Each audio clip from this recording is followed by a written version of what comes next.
Chapter 2. House Call.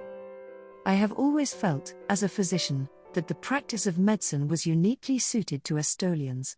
From the time of Zacharias and Sebastian, the care of injuries and illnesses was delineated in detail in the ensayos, inscritos, and capitulos. Despite the fact that we were promised prosperity, we had the same issues with health that plagued much of mankind. How we treated those who were ill was the thing that set us apart. Melody Griggs Zacharian, Inscrito. Her first impression, when she opened the door, was that her visitor was large and vaguely foreign. He stared at her, slack-jawed, his brow wrinkled. "You have injured yourself. Have you called a physician?" His accent was decidedly foreign, though he spoke with perfect clarity. "Can I help you?" she asked him. After a brief hesitation, he said, "My name is Leo Zacharian. I came to see Peter Cathay.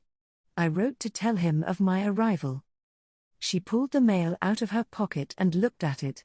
One envelope had a foreign stamp and was addressed to her father. "If this is it," she said, showing it to the stranger, "then I'm afraid he hasn't seen it yet." The long gash in her arm was visible. He grabbed her wrist, his hold gentle but firm. "You need urgent medical attention. Have you been attacked?" She shook her head. Her brow wrinkled as she focused her attention on the hand on her wrist. As if in a trance, she responded, "I should see a doctor, but I cannot leave my father alone." She still needed to mop her father's bedroom floor and launder his sheets. She did not have time for mystery guests or injuries or doctors. Remembering her manners, she stepped back to allow him to enter the apartment. She almost fell as she slipped on liquid on the hardwood floor. Perplexed, she looked down and saw a small puddle of blood. If she was bleeding that badly, she had to see a doctor. They had no money to pay for one, even if she could leave her father alone. "I have a friend in this city, a doctor, I shall call him," her mysterious visitor said, decisively. "Do you have a telephone I might use?" He was quick to dial a number as soon as she showed him the telephone by the front door. "Alan, it is Leo Zacharian. I had hoped to visit with you tomorrow, but I have a problem and wondered if you were free at this very moment." He listened for a minute before saying, "I am glad to hear it, Alan. A young acquaintance of mine has urgent need of stitches but apparently cannot leave her home. I believe she would benefit from your care." He proceeded to give her address and then hung up.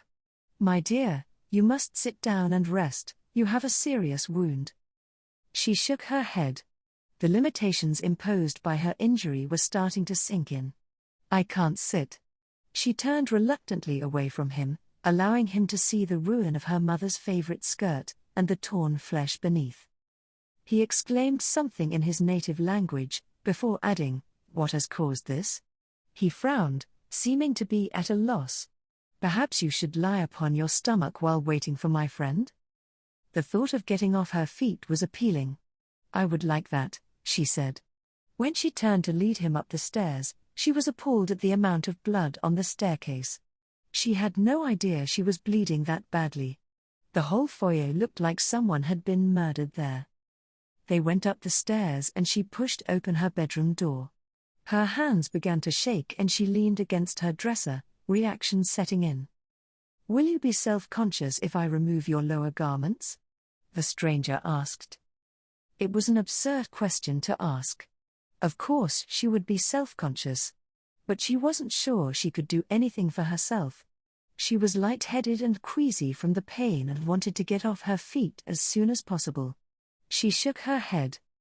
He picked up a pair of scissors that were on her nightstand. Showing them to her, he said, "If you do not mind." She shook her head again. The skirt and undergarments were both destroyed already. It was her mother's poodle skirt he was cutting off her. She silently recited her times tables while he cut through her skirt and underpants. Once he was naked from the waist down, he went into the hall bathroom and came back with 2 towels. He laid one on the bed and assisted her to lay on her stomach, and then he lightly draped the second towel over her naked rear. Once she was decently covered, he bent to remove her black and white saddle shoes, carefully setting them to the side. He was a very methodical, focused individual. He placed the shoes neatly side by side near the foot of the bed. He also carefully folded up her destroyed skirt with the shredded briefs tucked up inside. Just as he finished, a high-pitched bell started to ring. She tried to get up, but he said, "I shall handle this." "My father," she said hurriedly, "he's not himself." He reassured her and then left. He was gone perhaps 10 minutes when she heard the doorbell, followed by the sound of him going down the stairs. The murmur of masculine voices preceded her door opening. Her swollen eye was towards the door, so she could not see who entered. "My father?" she asked. "He needed assistance to use the facilities," her visitor said, as if it was a normal thing to help an old man urinate. "My friend here is Dr. Alan Wade. He will look at your injuries." "How did you do this?"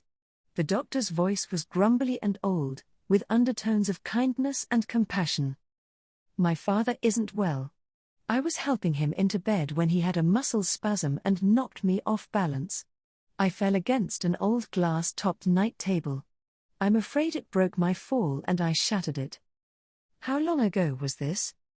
"Perhaps an hour, maybe a little less." The doctor used a damp towel to clean her lacerations. She winced as he found and plucked out numerous pieces of glass. He kept up a running commentary which helped her to keep her mind off the fact that the doctor and the stranger were getting an eyeful of her naked rear end. Several more times her father rang his bell while the doctor was tending her. Each time the stranger went to see to his needs. Finally, the doctor said to her, "You've got 3 long gashes and 4 or 5 deep ones that need to be stitched. I don't think you lost too much blood. You didn't sever any major blood vessels, but you should take it easy for the next month or so.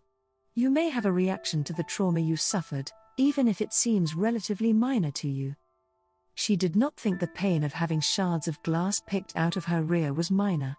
She winced as he proceeded to sew her up. Finally, he pronounced himself satisfied with his work. "You might have a few more shards embedded, but I got most of it out. The rest will work its way out over time." He examined the long cut on her forearm. "This will need stitches too, though it doesn't look like you have any glass in there." When he finished stitching her arm, he examined her face. "You'll have a really impressive black eye in the next few days, but otherwise I don't think there's any permanent injury." He gave her 2 pills and watched while she swallowed them. The stranger stepped back into the room and the doctor repeated his prognosis. "Alan," he addressed the doctor, "if you could spare a couple more minutes." With that, the 2 men left.